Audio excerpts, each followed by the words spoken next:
Sot thamë se do të flasim për veshkët, për rolin e tyre në organizëm dhe për ruajtjen apo parandalimin e sëmundjeve të ndryshme. Marsi, konkretisht e entja e dytë e marsit, çdo herë shënohet si dita ndërkombëtare e veshkës. Këtë herë i bie pra 12 marsi apo dita e nesërme. Mirë po, në emisionin që ja kushtojmë sëmundjeve të ndryshme e realizojmë çdo herë të mërkurave, andaj vendosëm që sot të flasim pikërisht për veshkët dhe rolin e tyre në organizmin tonë. Me ne në studio është Dr.Ibrahim Rrudhani, i cili është edhe kryetari i shoqatës së nefrologëve. Emisioni është i drejtë për drejtë edhe sot, andaj gjithë ju shikues që keni për të bërë pyetje, 244-408-244-409 janë të hapur për ju, natyrisht të jeni në temë dhe të përqendrohemi të flasim për problemet me veshkët.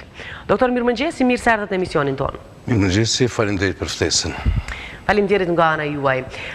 Po flasim fillimisht për organizimin, me qenë se çdo vit organizoni temat natyrave të ndryshme, çdo vit diçka ndryshe, duke pas në qendër të vëmendjes veshkën, ruajtjen e saj dhe shëndetin sa më të mirë apo parandalimin e sëmundjeve të veshkave. Çfarë do të keni nesër? Çfarë organizoni nesër?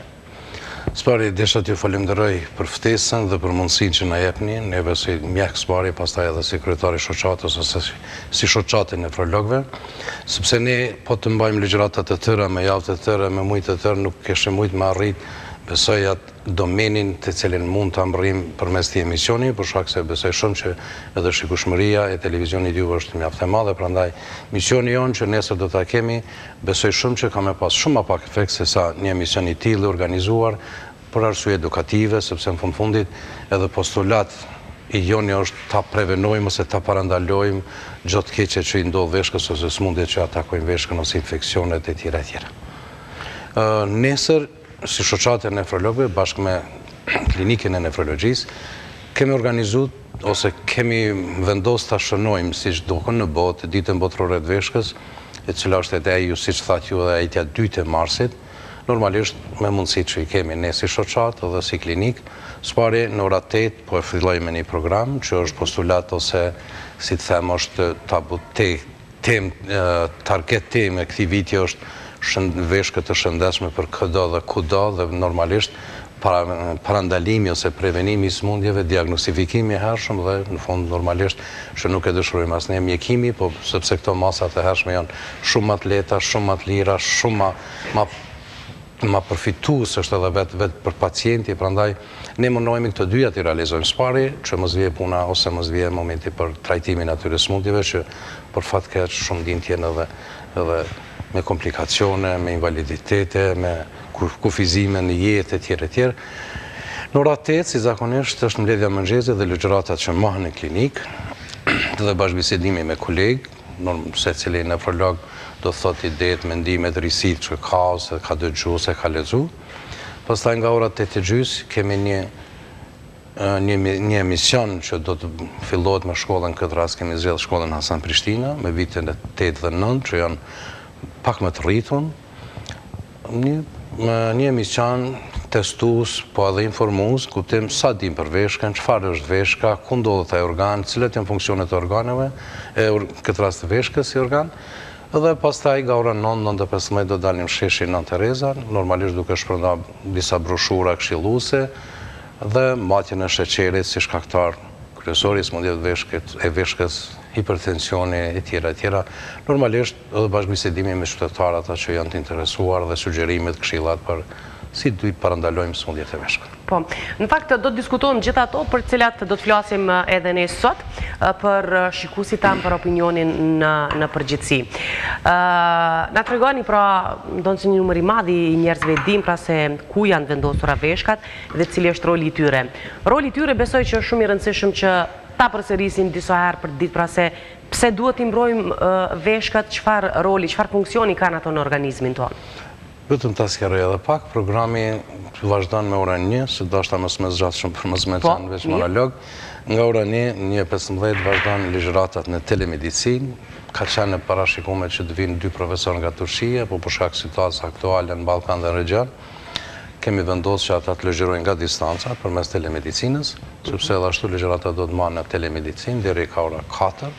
Ky është programi tërë që mundohemi në thjesht me ato mundësi që i kemi që ta informojmë popullatën, ta ngrisim pak vetdijen qytetare për një sëmundje cila shumë lehtë mund të parandalohet dhe prevenohet që mos vinte ndonjë sëmundje tjetër që ju thatë.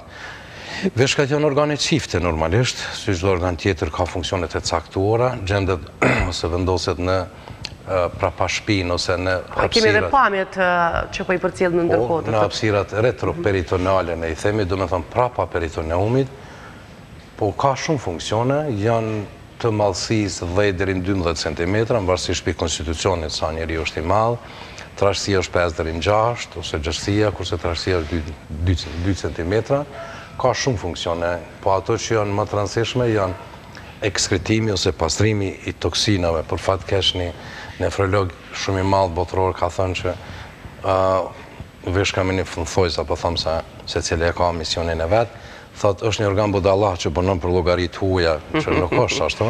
Dhe më thonë të gjitha metabolizmet, toksinat që krijon organizëm, veshka është organ që ekskreton ose eliminon, rregullon volimin, sasinë e ujit në organizëm, rregullon këtë krijon eritrocite duke provoku palcën kockore, sepse prodhon eritropoetinin që është në hormon, dhe provokon palcën kockore për me korrigju paqaksin, pastaj funksionin endokrin që prodhon disa hormone, aktivizon disa prohormone tjera.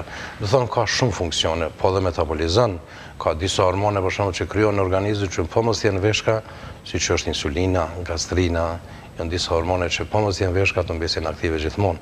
Do të thonë kjo është ajo që kryen shumë misione ose shumë funksione në organizëm.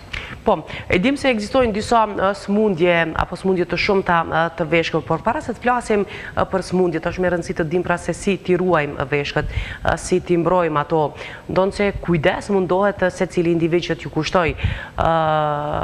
Për shembull, çdo herë duke thënë kujdes të mos ftohesh, po e zëm sepse është problem, është rrezik që të ftohen veshka, do thotë ekziston një vetdije se duhet një kujdes i shtuar ndaj veshkëve. Po sigurisht, si çdo organ tjetër edhe veshka duhet, kurse duhet rrut, po nga të ftofti pak më pak, po sepse si shkaktar kryesor i sëmundjeve të veshkës është diabeti, është nefropatia diabetike që për fat keq në botë është 35-40% e gjitha sëmundjeve të pamjaftueshmërisë së veshkëve, ose stadi definitiv përfundimtar i pamjaftueshmërisë së veshkëve, cilat të obligon ose të detyron të kërkosh forma tjera zëvendësuese të funksionit të veshkës. Pastaj tensioni arterial i lartë, që është po ashtu një shkaktar i dytë i pamjaftueshmërisë së veshkëve. Ka dhe plot sëmundje tjera, si janë sëmundje cistike, glomerulare, infeksione të ndryshme urinare etj.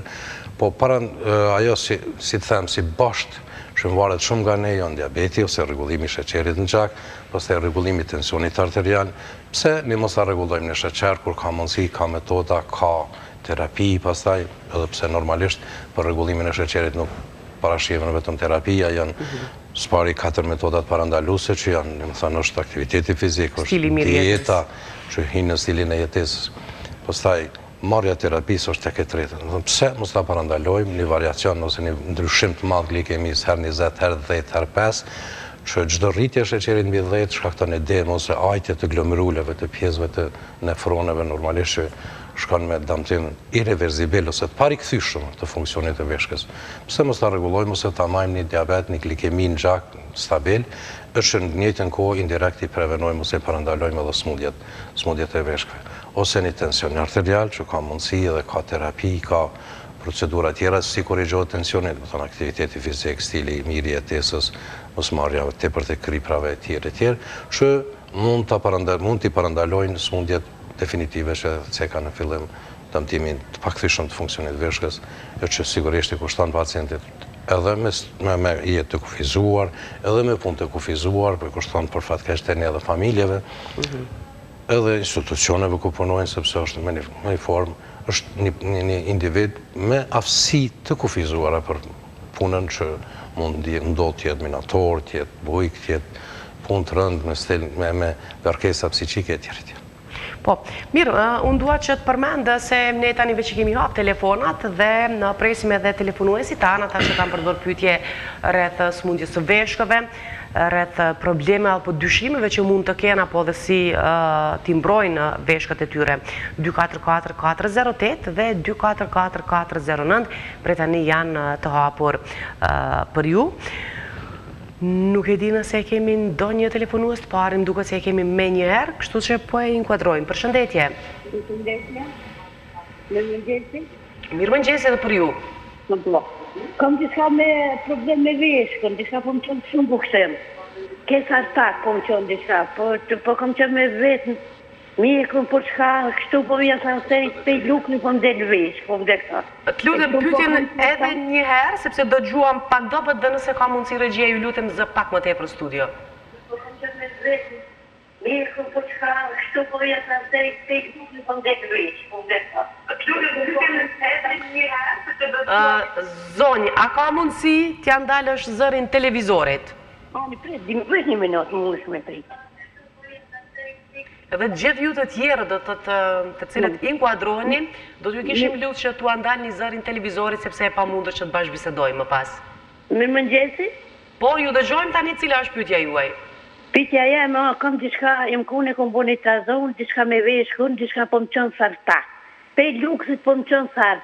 Edhe çdo mëngjes më qënë se sart, që më qënë, e më kanë thonë ki diçka pak undir ki në veshk. E kam që me ditë mje, ke pej shkaj kjo vjen. Faleminderit për pyetje. Ultrazëri është një metodë e ekzaminimit të veshkës, por normalisht shef formën, mallësinë, strukturën, ndërtimin e veshkës, por nuk e përcakton funksionin e veshkës. Ka forma tjera ose metoda tjera që e plotësojmë, por ne mos fusemi ose mos shkojmë me metoda më të avancuara kur e kemi një elementare. Unë ju kisha sugjeruar ta bëni një urinë të thjeshtë, që është një ABC e diagnostifikimit të smundjeve të veshkëve, e që nuk kushton shumë, mund ta bësh çdo kohë.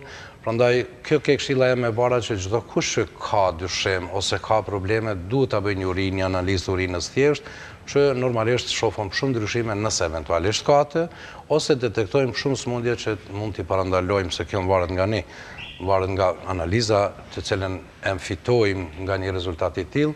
Unë ju kisha sugjeruar ta bëni një analizë të urinës dhe të shohim pastaj nëse kemi eventualisht probleme me veshkë.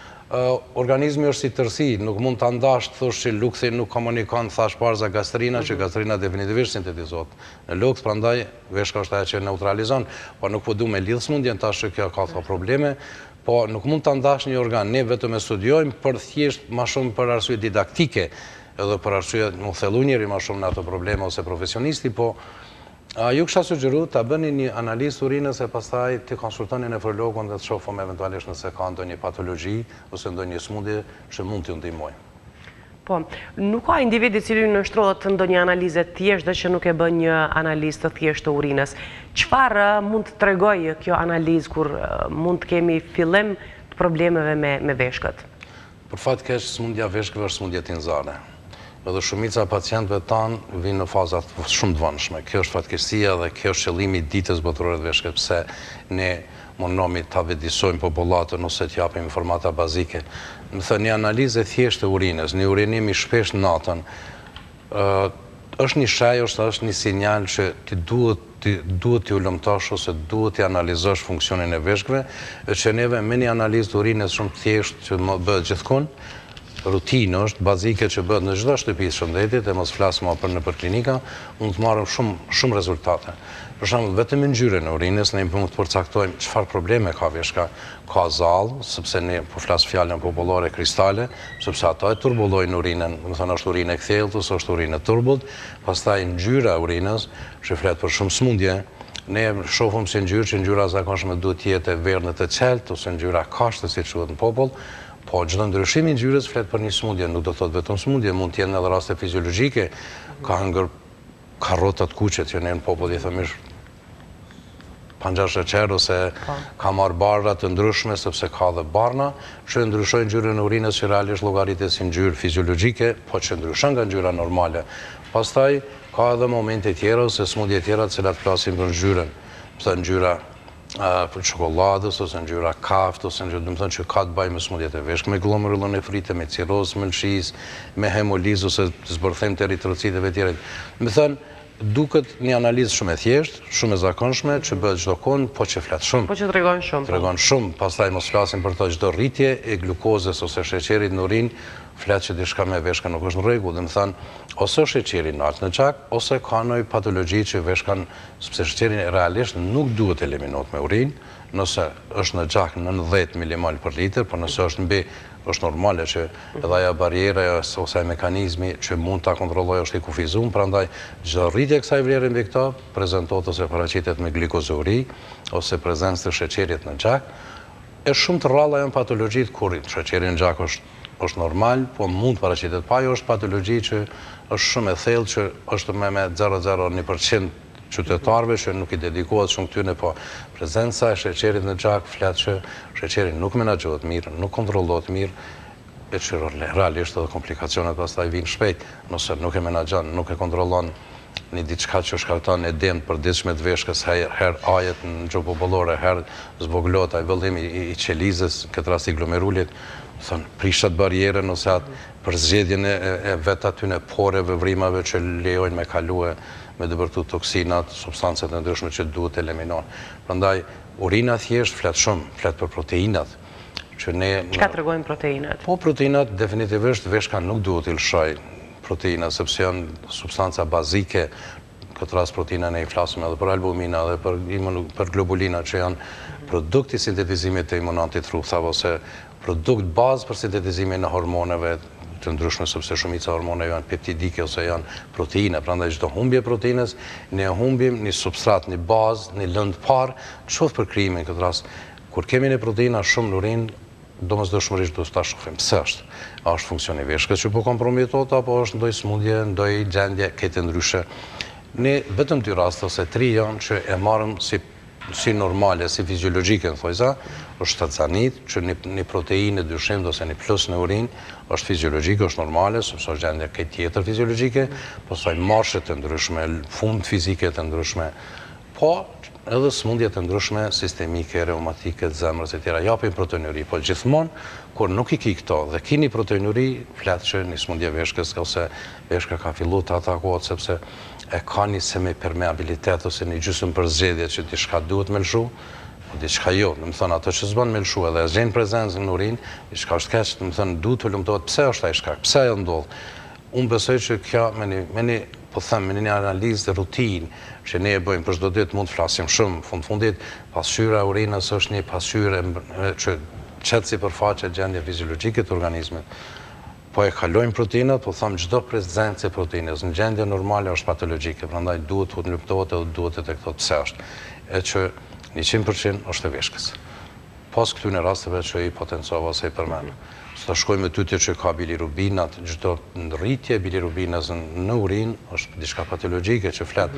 Ose është mëlçia, ose është punë probleme me gjak, sepse realisht nuk duhet të kenë prezencë. Po atë që po du me potencu ma shumë është prezenca e nitriteve në urinë, që i dedikon ma shumë qytetarëve, çdo prezencë e nitriteve në urinë është patologjike. Do të thënë është flet diçka që është infekcion. Sepse vetëm një grup i bakterieve të veçanta amoniaku në shndrojnë e nitrite. Do të thënë prezenca e nitriteve në urinë detyrimisht duhet kërkoj mjekim te nefrologu ose te mjeku kompetent në këtë rast. Po mos prezenca e nitriteve nuk eliminon infeksionin, po çdo prezencë e nitriteve është 100% infekcion. Leukocitet të cilat i shohim shpesh. Pastaj ato janë sediment urinës, sepse në analizë urinës unë nuk kanala shumë, se i dedikohet edhe vetë qytetarëve, prandaj mos t'i ngarkoj shumë. Keni analizat kimike, mikrobiologjike, biokimike. Në këtë rast është kjo sedimenti urinës, që normalisht centrifugohet urina, mos me rrotullimet të caktuara me minutat të caktuara, edhe shohim çka kanë sediment, sepse vetë fjalën sediment nuk shifen me sy, duhet shifen me mikroskop. Prandaj në sediment mund të shohim leukocite që janë normale, të ketë 7 deri në 10 femnat, ose eritrocite 4 deri në 5 femnat, që po mënoj gjithherë është një rritun për shkak funksioneve.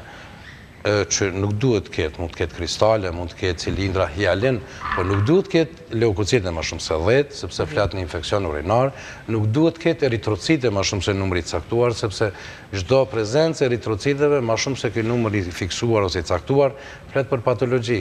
E pastaj ne duhet ta shohim eritrocitin çfarë forme ka, sepse nëse ka formë duhet analizu tutje. Po, shohim me të fakti që po thoni ju me mikroskop ku shifet eritrociti, shifet forma. Nëse është forma rregullt, është 100% që është e traktit urinar, po pas glomeruleve, pas aty ku bëhet filtrimi. Nëse është forma që rregullt, 100% është për glomeruleve, për atë ka rëndësi eritrociti, sepse nëse ne shohim eritrocitin me formë që rregullt është 100%, sepse ka kalu semipermeabilitetin ose poret që ndryshojnë formën e eritrocitit edhe, po që janë pak nuk isha në alto me që profesionale, mirë po janë analizat që i shojmë çdo herë për atë dhe... Nuk është edhe interesi qytetarëve, prandaj i kisha lutur shumë qytetarë që ta bëjnë një analizë të urinës, se mos presin me pas komplikacion ose me pas shenja për probleme dizurike, probleme urinim të shpesh, poliksiuri ose urinim të shpesh natën e tjere tjere. Do të një analizë rutine, një analizë bazë urinës flet shumë për eventualisht ndonjë smundje ose një patologji që mund ta parandaloj me kohë, mos shfaqet ose mos shkakton smundje. Mirë, kemi telefonues të tjerë, e përshëndesim atë të radhët që e kemi në linjë. Mirëmëngjesi.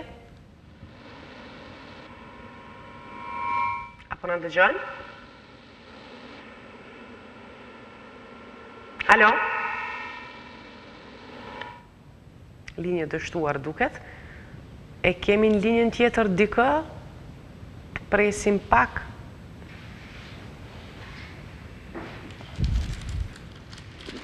Alo? Alo, mirëmëngjesi. Alo, mirëmëngjesi. Në fakt, unë kom linë që 3 javë me prerje cezariane dhe ngjyra e urinës është e mbyllur. Tha është diçka rrezik për veshkat kjo, apo për operacionet, për lindjes cezariane. Keni lindë me prerje cezariane që 3 javë, kështu thatë nëse të kuptova drejt? Po, ashtu. Cili është problemi që e keni? Dhe ngjyra e urinës është e mbyllur, ka njerë po kam djegësema, është kjo si pasojë e veshkave, apo se çka të vjen, do të marrë kjo djegësim i urinës. Mirë, nëse ka përgjigje për këtë? Faleminderit. Realisht, ato organe gjinitale prej organeve urinare nuk komunikojnë mes veti, janë jo komunikative, prandaj çdo ndryshim i urinës tash në fillim duhet detektohet. Unë nuk muj me lidh me prerjen cezariane, definitivisht nuk ka. Me lindjen a ka? Me lindje mund të ketë në fillim që është urinë e koncentruar për shkak konsumimit pak të ujit ose për arsye të ndryshme, po që s'ka të bëjmë atë është lindje prerje cezariane, normal. në operacionin mund të jenë komplikacionet posoperative për shkak se s'me langje tjera e këto e tjerat, po ato problemet që po i thoni që kemi djegësin, ajo duhet të lumtohet, sepse çdo urinim i përcjellur me djegësin ka shaja ose është simptom që duhet të lumtohet e studiohet sepse mund të ketë një infekcion urinar. Po, mirë të ndalim edhe ne pak pikërisht tek simptomet. Ju e thatë që një tension i rritur, një rritje e sheqerit në gjak, të gjitha këto tregojnë se edhe veshkat mund të dëmtohen. Mirë po, qëllimi është parandalimi, ruajtja e veshkave. Këto simptome nuk paraqiten po e zëm tek të rinë, tek fëmijët. Si duhet kujdesmi qysh në mosha është shumë të hershme dhe çfarë simptoma janë ato që duhet të na dërgojnë tek një urolog apo një nefrolog apo ta hulumtojmë tutje se diçka s'është në rregull. Infeksionet u përmendën, të cilat janë shumë të shpeshta qysh nga fëmijët dhe vazhdojnë tutje. Edhe infeksionet janë në grupin e shkaktarëve të smundjeve të veshkve, definitivisht këto është edhe misioni jonë edhe normalisht edhe misioni që po i dedikohet është, sepse kjo është në dorën tonë. Infeksionet urinare shumë varen nga masa që ne i marrëm ose preventiven që ne e bëjmë. Infeksionet urinare normalisht janë edhe në literaturë janë më shpeshat e femrës se sa të meshkujt për shkak të arsyeve anatomike, domethënë uretrës, shkorët, afërsisë anusjet e tjerë, po janë shumë më shpeshat e femrët se sa të mashkujt, po një këshill që nëna kisha dashur t'ju jap është edhe pse nuk i takoj ose nuk merrem me pediatri më shumë, jam nefrolog adult ose për të rritur, po pamperset kur i hekin, që është ose një shenjë, po flas për gjuhën e qytetarëve, mos fshin para, po duhet fshin prapa, sepse jo infeksionet që zorra trash është e kontaminume, ose është me banorët për hershëm, qoftë e shiriakolit ose bakterieve tjera që janë më shpeshta, për me në shiriakolin sepse është shkaktare më shpeshta infeksioneve, thonë të fshin prapa, jo para që të bartit infeksione dhe dhe të shkaktojmë një infekcion banal. Pastaj higjiena personale, këtë rast qoftë për të rritën ose për fëmijë, që është obligimi i nënës. Gjitha masat parandaluese që duhet merren sa i përket higjienës.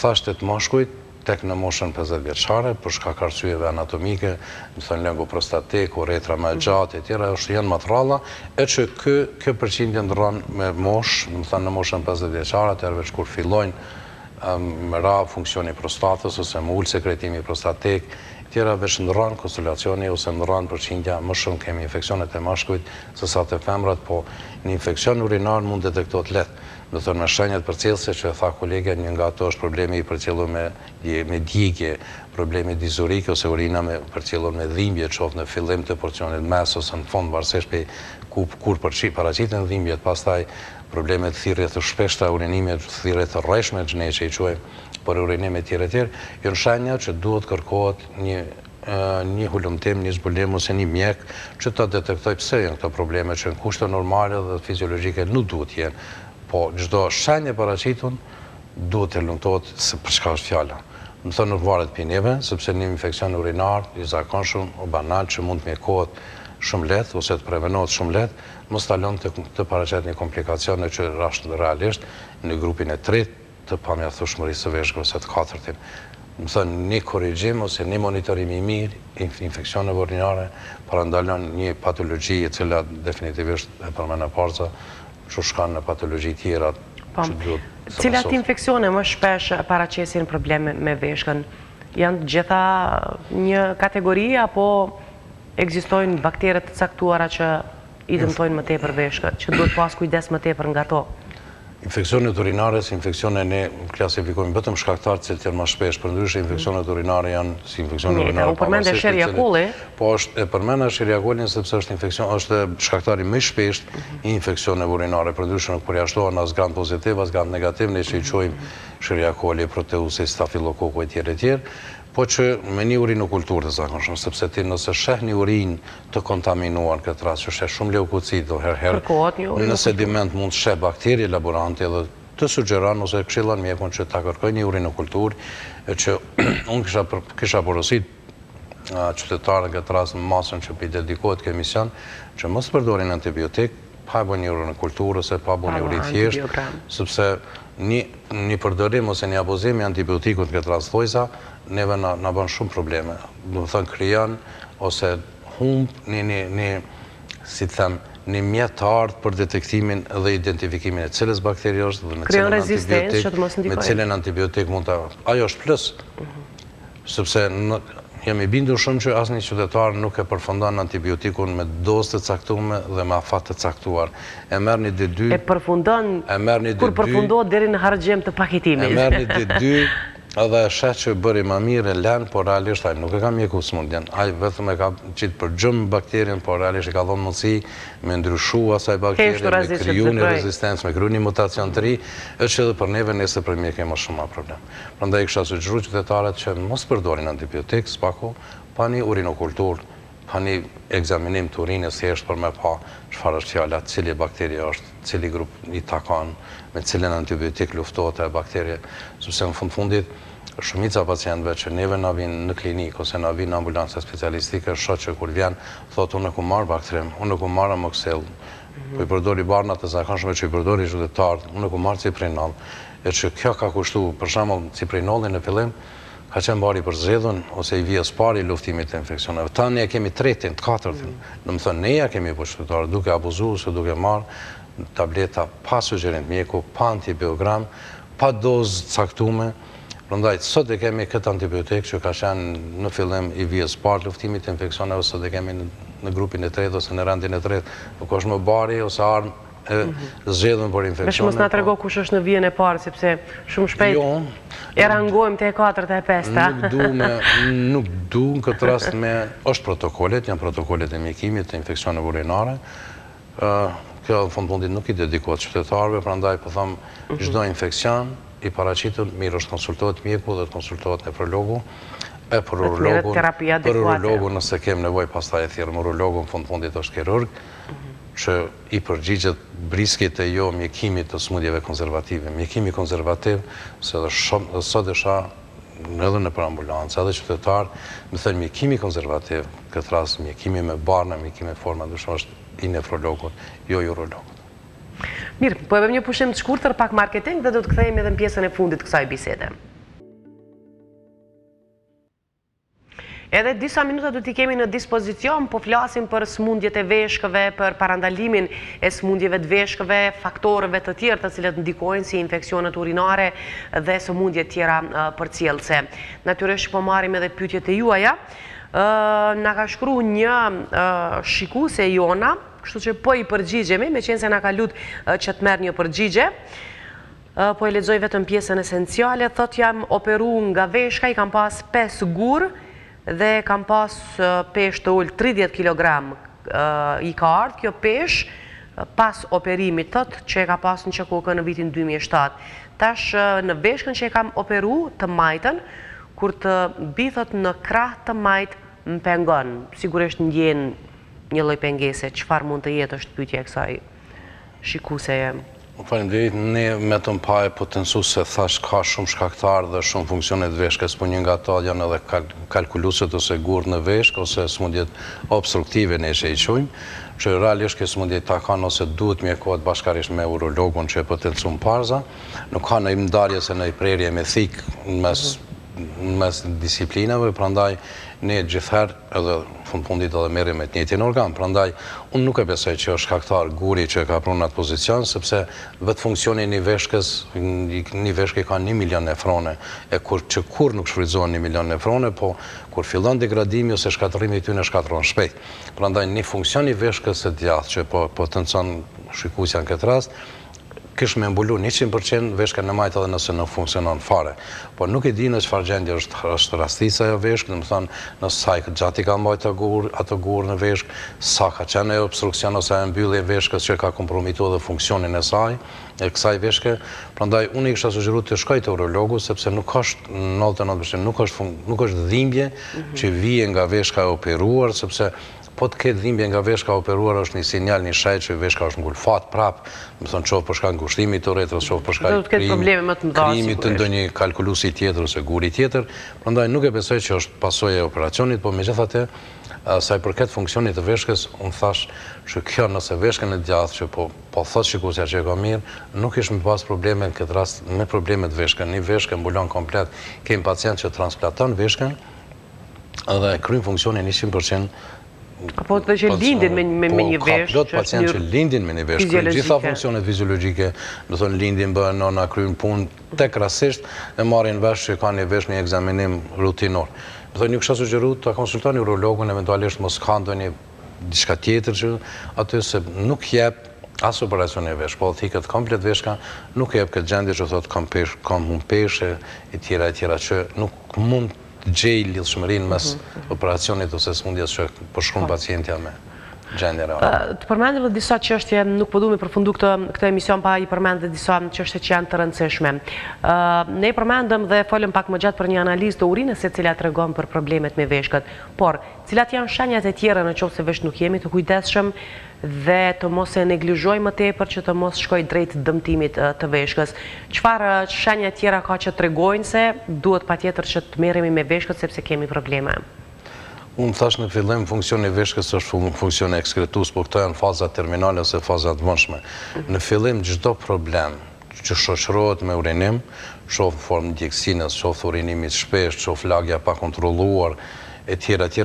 Urinimi natën, posaçërisht të smundjet kronike, thash në fillim është fatkeqësi e madhe që te ne 90% të pacientëve vinë në faza shumë të vonshme. Faza shumë të vonshme kur është kompromitu funksioni i veshkës. Pse mos ta bëjmë një analizë të urinës thjesht? Pse mos paraqitemi te mjeku se nuk është turp, marrë paraqitet te mjeku për çdo problem, qoftë edhe banal, një infeksion urinar, një urinim i përcjell me djegësinë, një ndjenjë mos zbrazjes komplete, një urinim, një thirrje rreshme e urinimit, etj. Do të thonë janë plot shaja që janë shenja zakonshme, po më në shenja rutinë që pacienti nuk i ka pas gjithherë ose nuk i ka pas deri dje. Kur vjen pacienti thotë para një vjetë kam filluar valla shpesh urinoj natën, është një shenjë që veç veshka ka filluar të atakohet smundjet kronike ose gjendja normale urinimi shpesh, urinimi me djegësinë, urinimi me dhimbje problemi mosbrazjes, urinës komplet e tjere, ndjenja, më thënë në shajat elementare që pacienti duhet të kërkoj ndihmën e mjekut, duhet të lumtoj. Misioni dhe dita kësaj, dita e jonë, këtë rast dita botërore e veshkës, ka këtë mision, më thënë identifikimi i shkaktarëve dhe parandalimi i shkaktarëve. Mbi pesha është një shkaktar që dëmton veshkën, sheqeri është një shkaktar që dëmton veshkën nëse nuk e menaxhon mirë, hipertensioni është një shkaktar që dëmton veshkën, infeksionet urinare është një shkaktar që dëmton veshkën. Më thënë janë diçka që varen për neve. Nuk them për cistat, sepse janë smundje kongjenitale ose smundje të linduna, të trashëguara, shumica prej tyre nuk varen nga ne, varen nga kodi gjenetik. Po këto që i përmena në fillim, pse mos i parandalojmë? Unë nuk them për smundjet sistemike, lopusi, smundjet hematologjike që kompromitojnë veshkën. Nuk varet nga ne, nuk varet nga dora jonë, po këto masat parandaluese që janë shkaktarë të partë, të vijës partë, thash diabeti 30-40%, hipertensioni 23%, pastaj infeksionet urinare 15%, e mos flasë për smundje tjera që po thamë jam smundje që nuk varet nga dora tonë, po këto 4 të parat, mbi pesha tjera, që më thonë varet nga ne, pse mos t'ja kushtoj një ditë, unë po thamë një ditë e kemi për sensibilizim, sepse realisht du t'ja kushto shëndetit gjithherë vetëvetës, po është një organ që sjell shumë pasoja pastaj. Ka thash endokrinologjike, hematologjike, metabolike, tjere. Do më thonë janë 5-6 procese në organizëm që kompromitohen me çdo kompromitim ose çdo atakim të funksionit të veshkës. Si e kemi gjendjen në përgjithësi, do të thotë në bazë do nëse të dhëna sakta ne nuk kemi, por në bazë gjendjes, ashtu në bazë punës që e bëni, sa kujdesim e ne për veshkat, si e kemi gjendjen në vend përgjithësi? Unë për i referohem më shumë literaturës botnore, sepse pjesës i cilës jemi edhe ne si shoqat jemi antarë të shoqatës evropiane të nefrologëve, shoqatës botërore pashtu të nefrologjisë, 10% e gjithë popullatës është lëngon nga një infekcion urinar ose lëngon nga një shkallë pamjaftueshmërisë së veshkëve.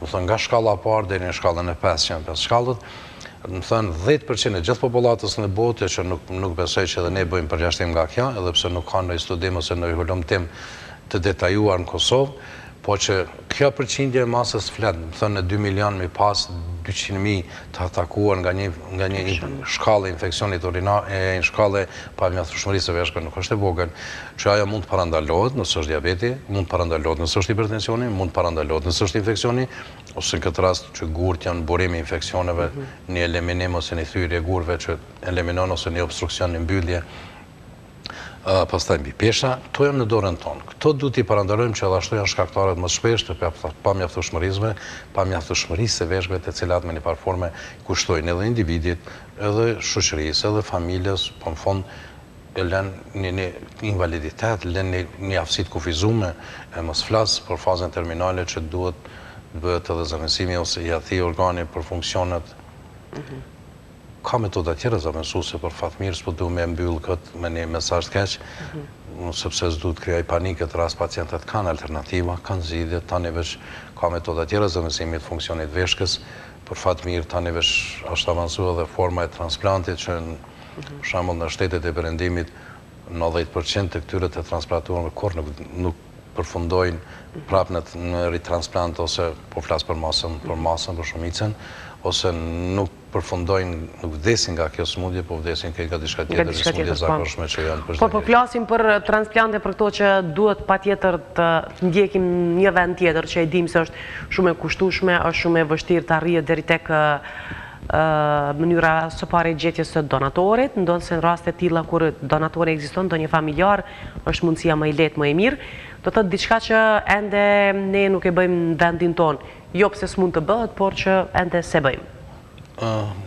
Kjo është një më shumë proces ose program nacional, më thonë drejtën, nuk më varet nga klinika jonë. Absolutisht. Ne i mjekojmë edhe të transplantuarit, më thonë i përgatisim për transplant dhe i përcjellim të post-transplantuarit.